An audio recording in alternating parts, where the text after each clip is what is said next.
दोस्तों, आज हम एस ब्लॉक एलिमेंट्स के बारे में अध्ययन करेंगे। एस ब्लॉक एलिमेंट्स क्या है? क्योंकि वैसे भी डेफिनेशन के हिसाब से ये कहते हैं कि जिसके आउटरमोस्ट सेल में इलेक्ट्रॉन प्रवेश करते हैं, तो उसको जैसे मान लीजिए एस के अंदर प्रवेश करें तो एस ब्लॉक एलिमेंट्स कह देते हैं, पी में करें तो पी ब्लॉक एलिमेंट कहते हैं, डी में तो डी में। तो परिभाषा वही चलेगी कि जो लास्ट एलिमेंट है इलेक्ट्रॉन जो है वो किस कक्ष में प्रवेश कर रहा है। तो एस कक्ष में प्रवेश कर रहा है, इसका मतलब एस ब्लॉक एलिमेंट्स कहलाएगा। एस ब्लॉक एलिमेंट्स में दो हमारे पास फर्स्ट एस टू और NS1 और NS2 दो प्रकार के यहाँ पे हमारे पास वर्ग हम डिसाइड कर रखे हैं। एस जो प्रारंभ में शुरू हो जाता है, जिसमें 1 यानी एक में एस में 1 इलेक्ट्रॉन आता है, दूसरे में 2 इलेक्ट्रॉन आते हैं। तो हम कह सकते हैं अर्धपूरित और पूर्ण पूरित की स्थिति यहाँ बनती है। तो फर्स्ट ए की जो हम बात करें तो यहाँ पे एक सामान्य अगर हम इनका इलेक्ट्रॉनिक कॉन्फ़िगरेशन देखते हैं NS1 से 2 यानी एक इलेक्ट्रॉन हो सकता है या 2 इलेक्ट्रॉन हो सकते हैं।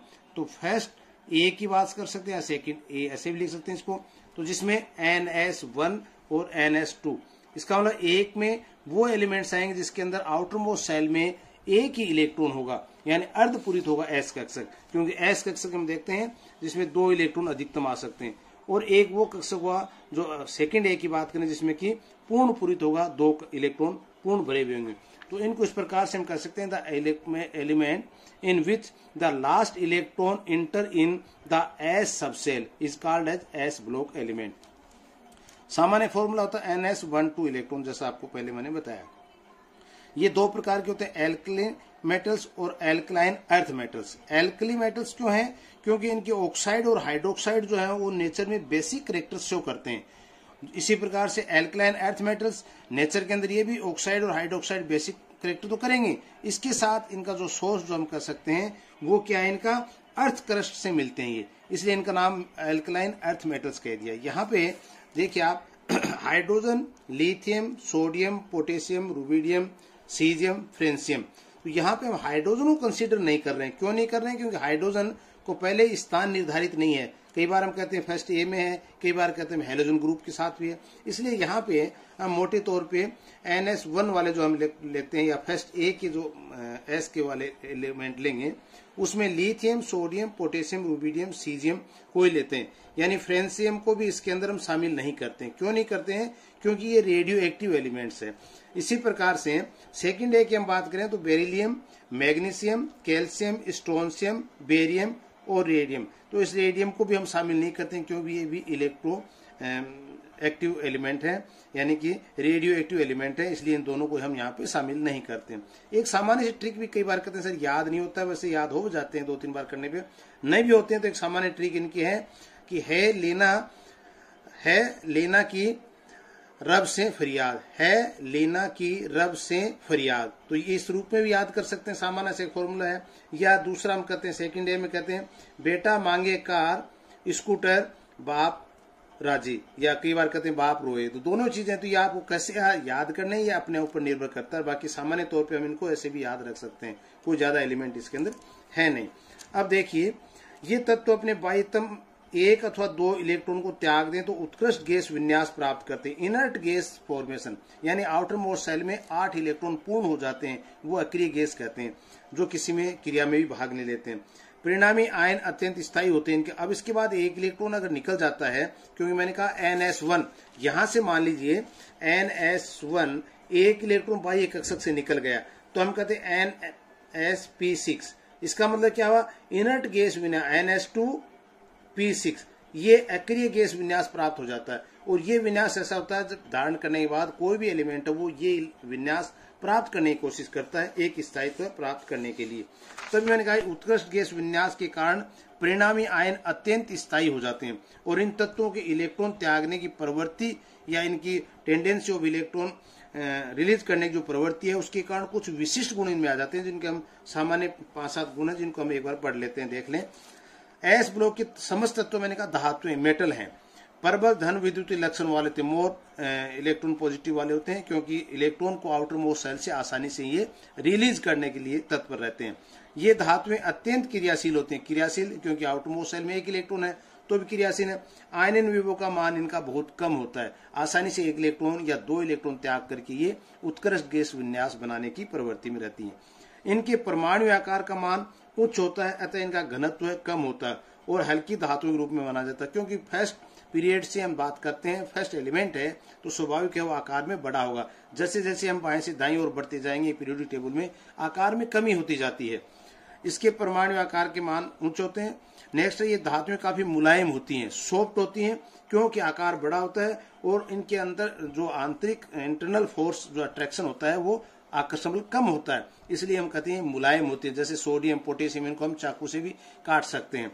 ये आयन सक्रिय होने के कारण वायुमंडलीय गैसों के साथ क्रिया कर लेते हैं, इसीलिए हम सोडियम, पोटेशियम इनको केरोसिन के अंदर डीप करके रखते हैं, क्योंकि ये बहुत ही रिएक्टिव होते हैं।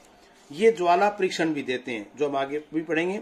कम आयनन ऊर्जा के कारण बाह्यतम इलेक्ट्रॉन से आसानी से उत्तेजित होता है, जिसमें मानक अपचयन विभव के मान उच्च ऋणात्मक प्राप्त होते हैं। इनके गलनांक के मान काफी कम होते हैं, क्योंकि थोड़ी सी एनर्जी देते हैं कि आउटर मोस्ट सेल से एक इलेक्ट्रॉन तो आसानी से बाहर निकल जाता है और एक स्थायी विन्यास प्राप्त कर लेता है। अत्यंत सक्रिय होने के कारण धातुएं प्रकृति में मुक्त अवस्था में नहीं मिल जाती, फ्री में नहीं मिलेंगी, कोई न कोई कंपाउंड के साथ रिएक्ट करके ही ये प्राप्त होती हैं, अकेली फ्री अवस्था में नहीं होती हैं। परमाणुओं की तुलना में इनके धन आयनों का आकार काफी छोटा होता है। ये देखिए कि एटॉमिक साइज इस पे क्यों सुनाता है कई बार, और इनकी आयनिक साइज में क्या अंतर होता है। तो आयनिक साइज में आकार जो काफी छोटा हो जाता है, क्योंकि एटॉमिक साइज में आउटर मोस्ट में सेल जैसे NS1, 4S1, 5S1 एक सेल बढ़ रहा है, जैसे ही इलेक्ट्रॉन वहां से रिलीज हो जाता है, इलेक्ट्रॉन निकल जाता है, तो वो सेल का सेल हट जाता है। इसके कारण से क्या हो जाता है कि यहाँ पे आकार छोटा हो जाता है। आयनों के स्थायी उत्कृष्ट गैस विन्यास के कारण यौगिक रंगहीन या प्रतिचुंबकीय हो सकते हैं, और यानी सेल में कंप्लीट अगर इलेक्ट्रॉन है, पेयर्ड है, तो वो प्रतिचुंबकीय हो जाते हैं।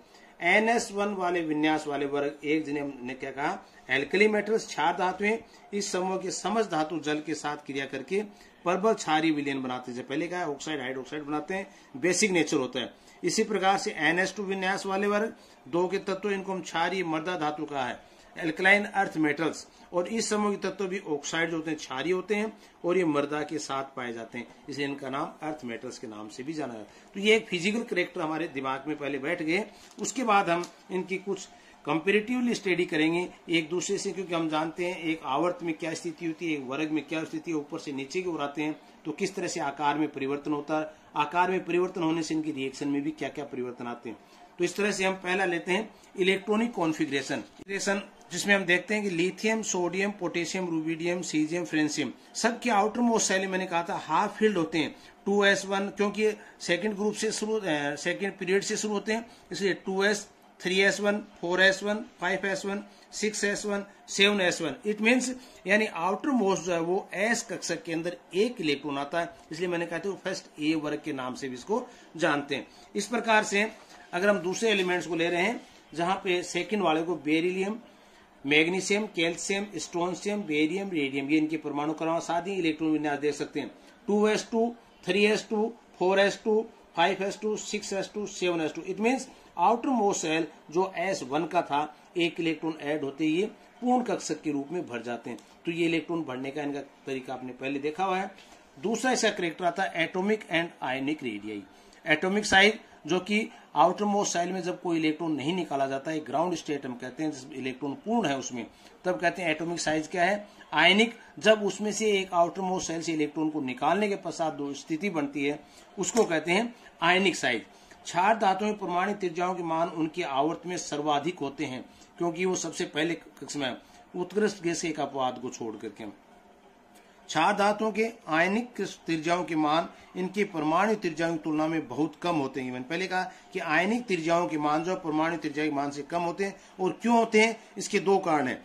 NS1 इलेक्ट्रॉन खोने से, यानी आउटर मोस्ट सेल से एक इलेक्ट्रॉन के खोने से इनका एक मुख्य कोष, एक प्रिंसिपल ऑर्बिट कम हो जाता है और उनका विन्यास उत्कृष्ट गैस जैसा स्थायी हो जाता है, पहला कारण। दूसरा क्या था, इलेक्ट्रॉनों की तुलना में प्रोटॉनों की संख्या में वृद्धि होने से बाह्यतम इलेक्ट्रॉनों के प्रति नाभिकीय आकर्षण बल बढ़ जाता है, जिससे क्या आयन का आकार सिकुड़ करके और छोटा हो जाता है। तो ये दोनों कारण इसके हैं जो आकार छोटा होने के कारण बता रहे हैं। क्षारीय मृदा धातुओं के परमाणु और आयनिक आकार क्षारीय धातुओं की तुलना में काफी कम होते हैं।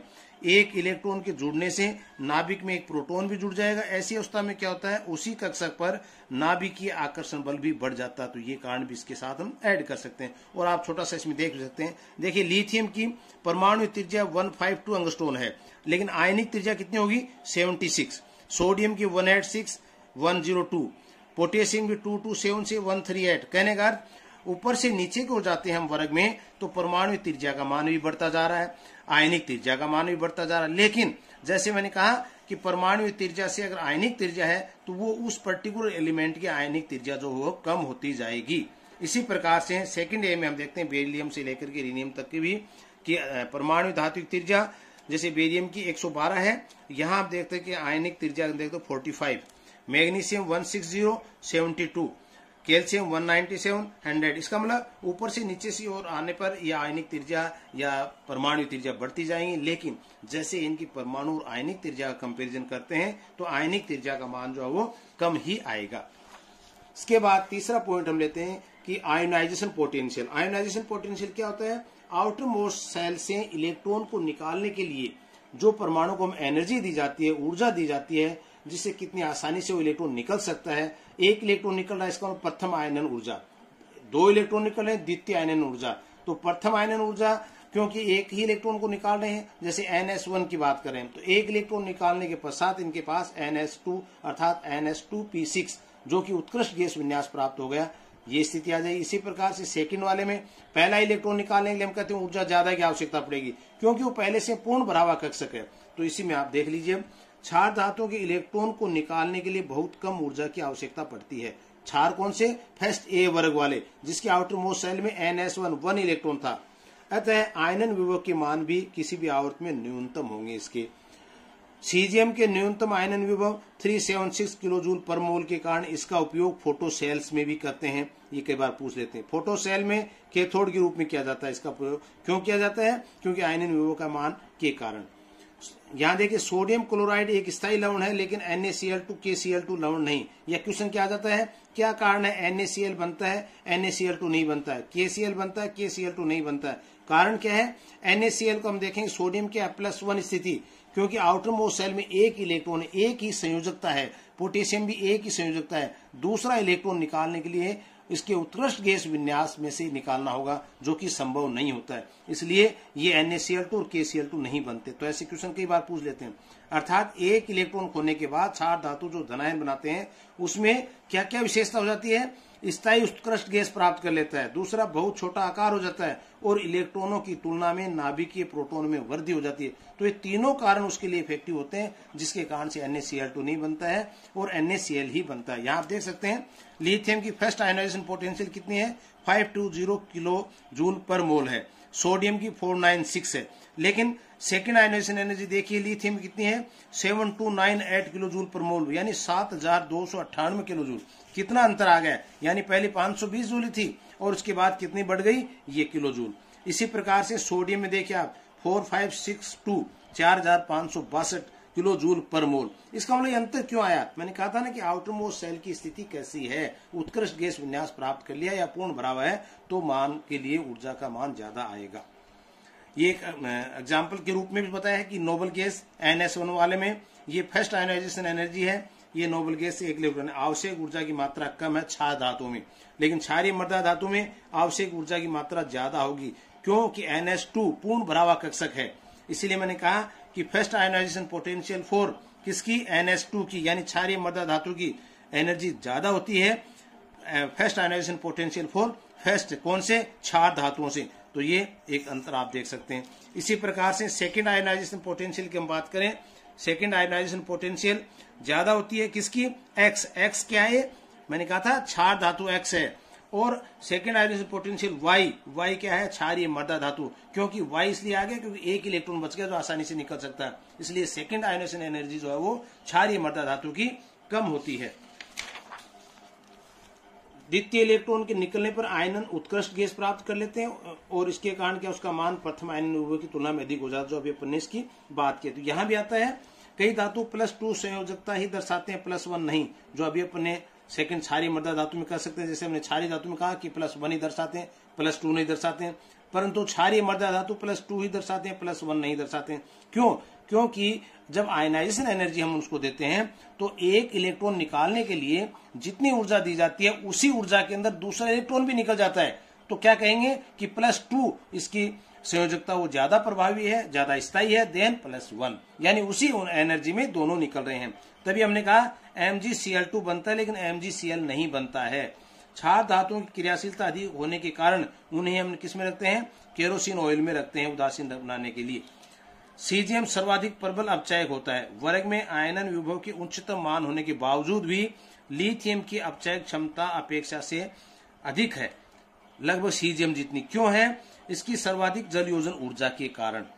आयन अत्यंत छोटे आकार होने के कारण इसमें लिथियम प्लस के जल योजन ऊर्जा का मान बहुत उच्च होता है। अतः जलीय विलयन अवस्था में लिथियम एक प्रबल अपचायक की भांति व्यवहार, तो हम कहते हैं सीजियम में थी, लेकिन क्योंकि यहाँ पे लिथियम है जो छोटा आकार होने के कारण और जल योजन ऊर्जा का मान ज्यादा होने के कारण।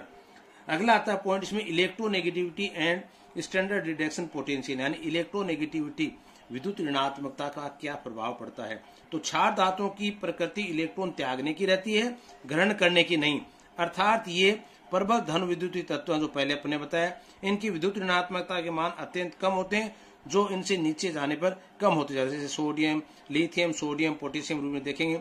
लिथियम के अंदर इलेक्ट्रोनेगेटिविटी क्या? 0.98, सोडियम की ओर कम होगी 0.93, पोटेशियम की ओर कम होगी तो कम होती हुई जाती है इनकी। इलेक्ट्रॉन त्यागने की प्रबल प्रवृत्ति के कारण इनके मानक अपचयन विभव के मान उच्च ऋणात्मक होते हैं। ये इलेक्ट्रॉन की आउटरमोस्ट सेल में पाए जाने की स्थिति के ऊपर निर्भर करता है। क्षारीय मृदा धातुओं के भी विद्युत ऋणात्मकता के मान अत्यंत कम होते हैं, लेकिन ये मान क्षार धातुओं से उच्च होते हैं, उनसे ज्यादा है। ये समस्त तत्व तीव्र अपचायक की भांति व्यवहार करते हैं, क्योंकि आयनन विभव विद्युत ऋणात्मकता के कम मान होते हैं, जिसे इलेक्ट्रॉन त्याग सकते हैं, ग्रहण नहीं करते हैं। फिर है अक्रेंस, या इसको कह सकते हैं पाए जाने की स्थिति। तो ये भी सामान्य कई बार पूछ लेते हैं इनके कंपाउंड्स। बेरिलियम प्रकृति में बहुत कम मात्रा में पाया जाता है। प्रकृति में प्रचुर मात्रा में पाए जाने वाले तत्वों में क्या है? जैसे 5वें स्थान पे हम करें कैल्शियम, मैग्नीशियम 6ठे स्थान पे, सोडियम 7वें स्थान पे, पोटेशियम 8वें स्थान पे पाया जाता है। ये मुक्त अवस्था में नहीं पाए जाते हैं।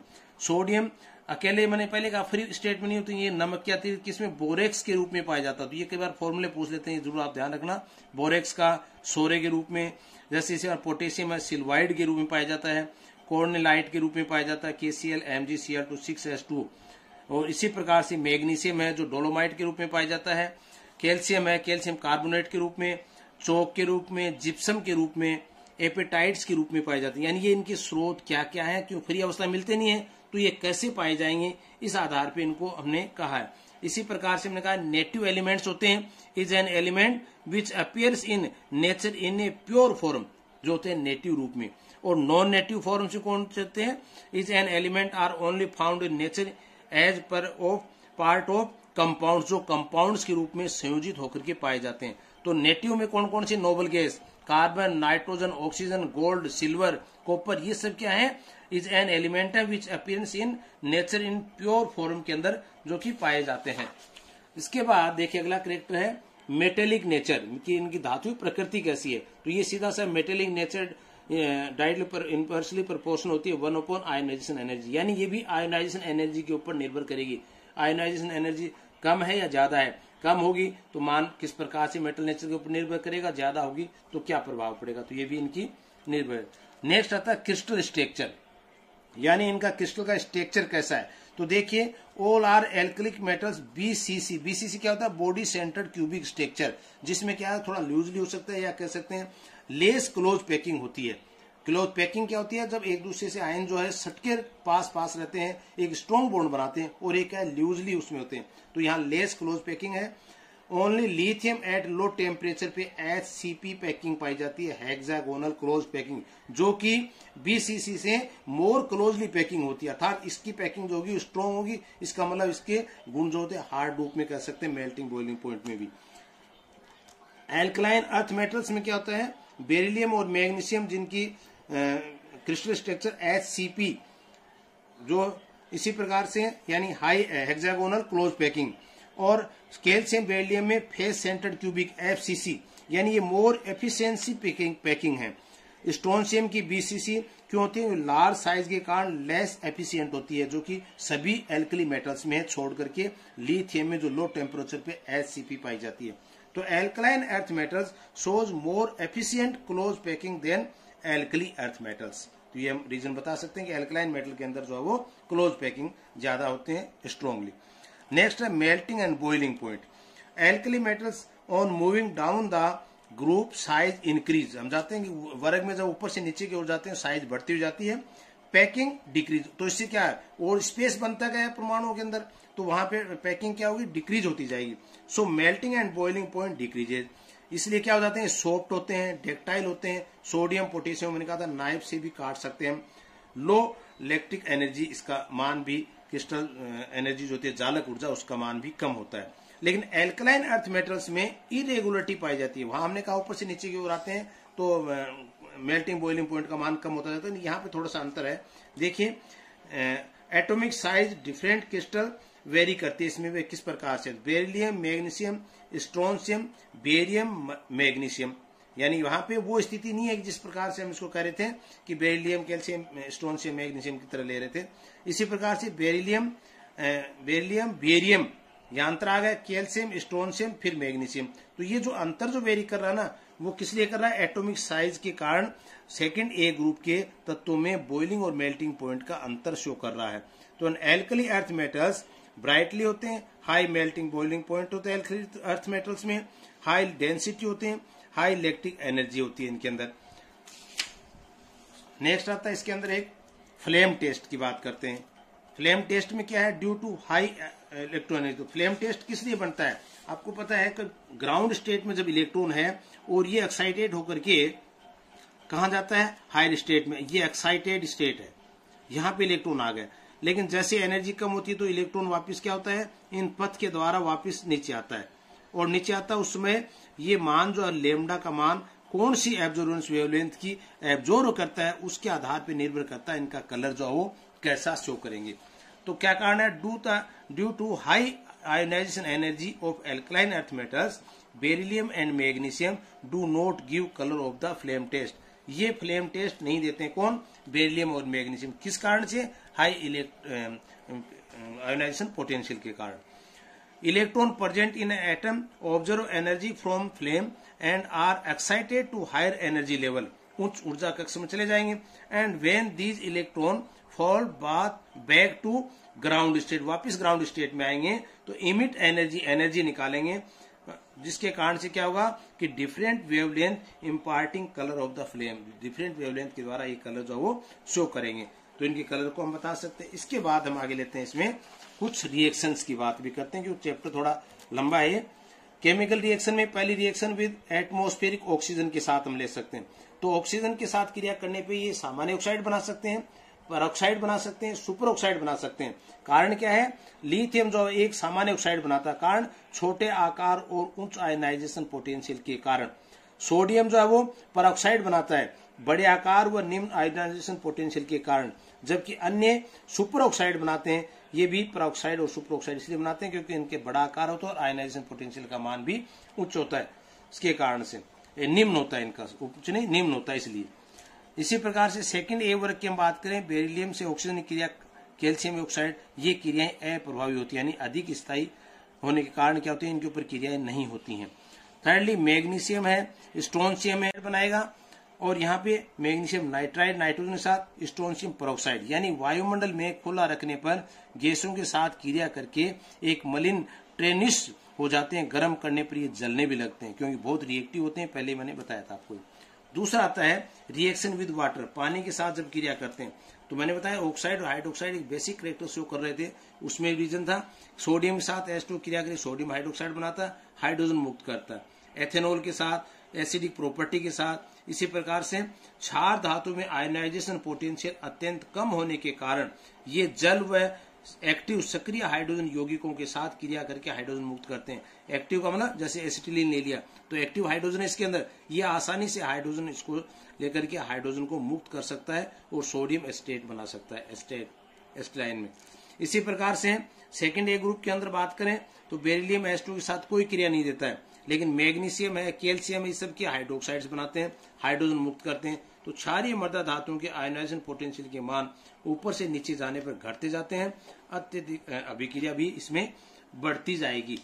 इसके बाद अगली रिएक्शन आती है अपने पास विद नॉन मेटेलिक एलिमेंट्स की, यानी अधातुओं के साथ। ये अधातु तत्वों के साथ अभिक्रिया करके आयनिक यौगिक बनाते हैं। जैसे ये मेटल है कोई भी, ये X2 के साथ क्रिया 2MX क्षार धातु में जो बात की। इसी प्रकार से M-X2 यानी ये सेकेंडरी वर्ग की हमने धातु ली। X2 हमारे पास हेलोजन है जिसमें फ्लोराइड हो सकता है, क्लोराइड हो सकता है, ब्रोमाइड हो सकता है, आयोडाइड हो सकता है। और मेटल हमारे पास जो पहले से हैं किस प्रकार के MgCl2 जैसे बना रहा था, है ना, तो यहाँ क्लोरो ब्रोमो ये सब क्या X की मान है। सोडियम मरकरी के साथ क्रिया करके सोडियम अमलगम, ये नाम से कई बार पूछा जाता है, सोडियम अमलगम कैसे प्राप्त करते हैं, क्षार धातुओं की मरकरी के साथ अभिक्रिया करवा करके। अमोनिया के साथ क्रिया करा करके भी ये सो क्या करते हैं सारी रिएक्शन कि प्रबल अपचायक एवं विद्युत का सुचालक है ये सभी। इसी प्रकार से नेक्स्ट आता है इसके अंदर एक और प्रॉपर्टी है केमिकल विलायकन प्रवृत्ति यानी सोल्वेशन टेंडेंसी, जिसको हाइड्रेशन एनर्जी के नाम से भी जानते हैं। तो लिथियम आयन सबसे छोटे होने के कारण इनका विलायकन सबसे अधिक होता है, जबकि सीजियम का विलायकन सबसे कम होता है।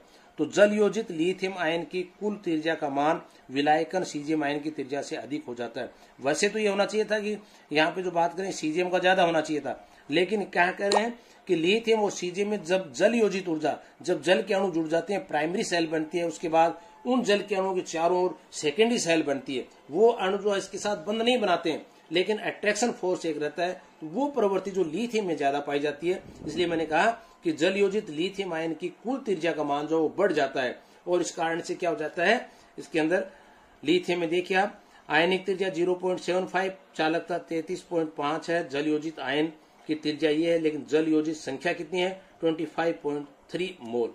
इसी प्रकार से सीजी में आप देखेंगे 9.9। इसका मतलब जल योजित ऊर्जा या जल की जुड़ने की जो क्रिया है वो सबसे ज्यादा किसमें है, लिथियम में है, सेकेंडरी सेल में, इसलिए सीजीएम के अंदर कम है।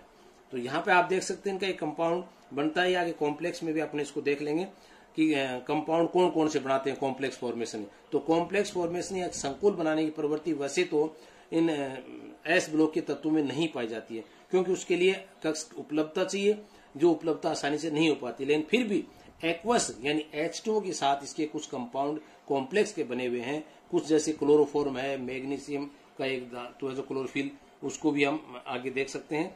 तो यह देखिए लिथियम का टेट्राहाइड्रो कंपाउंड बनाया +1 में, जो क्या बना रहा है लिथियम का 1s2 2s1। तो यहाँ पे 1s2 के अंदर दोनों भरे हुए, कोई दिक्कत नहीं। 2s में एक इलेक्ट्रॉन था जो कि आयन बनने पे ये भी चला गया। अब चूंकि 2s और 2p की एनर्जी लगभग समान है, वो 4 कक्षक हमारे पास अवेलेबल हैं। तो यहाँ चारों कक्षकों में जल के पास 2-2 देख सकते हैं लोन पेयर उपस्थित होते हैं। तो यहाँ पे ये 2-2 इलेक्ट्रॉन देख करके बॉन्ड बना लेते हैं। तो ये संकर्ण कैसा हुआ, sp3 संकर्ण चतुष्फलक की आकृति में 4 इलेक्ट्रॉन युग्म H2O की। एक पोटेशियम का एग्जाम्पल लेते हैं, वहां पे भी आप देखते हैं कि आउटर मोस्ट सेल से एक इलेक्ट्रॉन निकलने के पश्चात 3d 4s 4p के इलेक्ट्रॉन कक्षक हमारे पास उपस्थित है।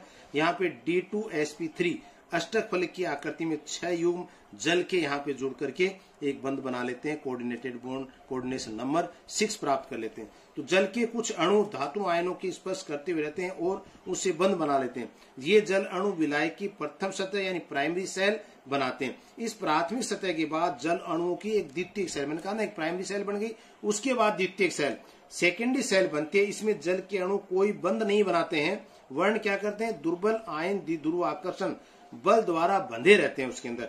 और ये आकर्षण बल क्या आयन की त्रिज्या की व्युत्क्रमानुपाती होता है। छोटे धनायन के साथ अधिक प्रबल आकर्षण बल होगा, और इसी आकर्षण बल के कारण छोटे धनायन लिथियम का सीजियम की तुलना में अत्यधिक मात्रा में विलायकन होता है, जो हमने पहले इसको देखा। एक विलायकन का आप यहाँ देख सकते हैं, जालक ऊर्जा के साथ भी इसका संबंध होता है। जालक ऊर्जा क्या होती है, जो आयंस को एक दूसरे से बांध करके एक क्रिस्टल का निर्माण करती है। तो उस जालक को तोड़ने के लिए यानी उस परमाणुओं को उसमें से तोड़ने के लिए जो ऊर्जा दी जाती है वो कहलाती है जालक ऊर्जा। और एक होती है विलायकन ऊर्जा, जो उसको घोल सके, घुलने की प्रवृत्ति हो।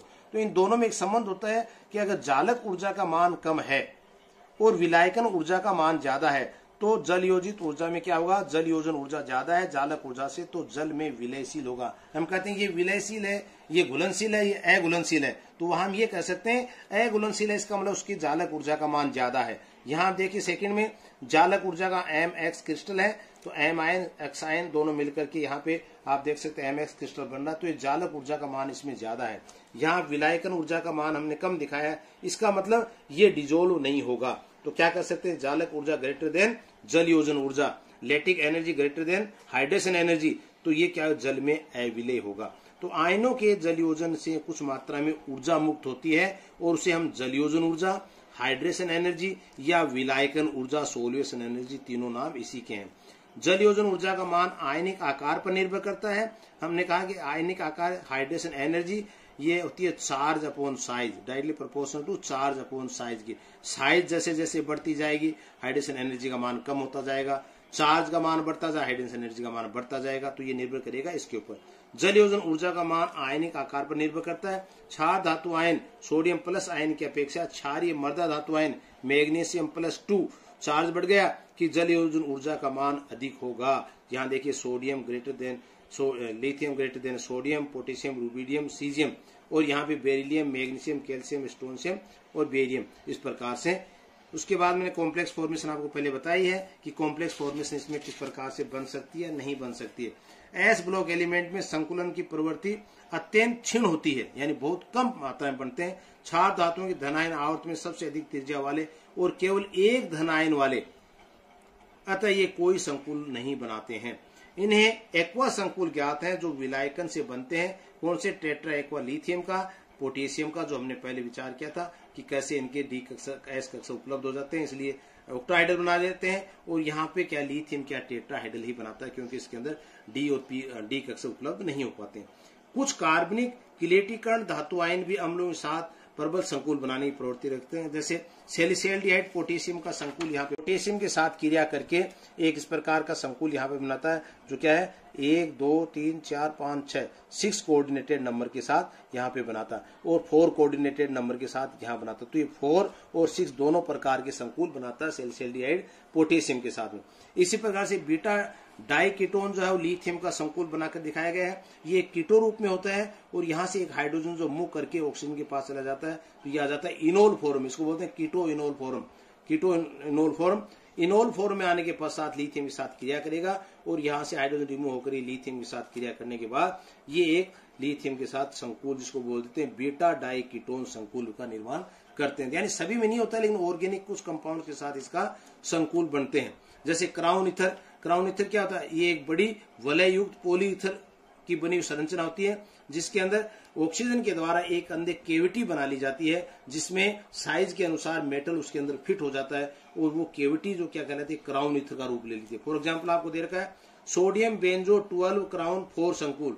इसका मतलब सोडियम बेंजो 12 यानी 1 2 3 4 5 6 7 8 9 10 11 12 ग्रुप जुड़े हुए हैं, और ऑक्सीजन कितने हैं 4 संकुल, इसका मतलब 4 ऑक्सीजन है 1 2 3 4 के साथ एक बेंजीन रिंग जुड़ी हुई है। तो इसका नाम क्या होगा, सोडियम बेंजो 12 क्राउन 4 संकुल, यानी एक बेंजीन वलय, घेरे में 12 परमाणु और 4 ऑक्सीजन परमाणु इसके साथ जुड़े हुए होते हैं। इसी प्रकार से पृथ्वी पर जीवन का सबसे महत्वपूर्ण संकुल यौगिक क्लोरोफिल मैग्नीशियम का एक संकुल होता है। तो मैग्नीशियम था कैल्शियम एक बहुत महत्वपूर्ण संकुल बनाते हैं ईडीटीए के साथ भी, ethylene diamine tetra acetic acid, जो आपको यहाँ पे दिखा है ईडीटीए एम के साथ क्रिया कर रहा है। एम फॉर मीन्स मैग्नीशियम और कैल्शियम के संकुल बना रहे हैं, जो इस प्रकार का एक संकुल बनता है जो एम ईडीटी यानी मेटल के साथ ईडीटी का संकुल बनाता है। तो कहने का कि यहाँ पे कुछ ऑर्गेनिक कंपाउंड्स के साथ संकुल बनाने की प्रवृत्ति है, लेकिन सामान्यतः हम कहते हैं कि कॉम्प्लेक्स बनाने की प्रवृत्ति एस ब्लॉक एलिमेंट्स में कम ही पाई जाती है। थैंक्स।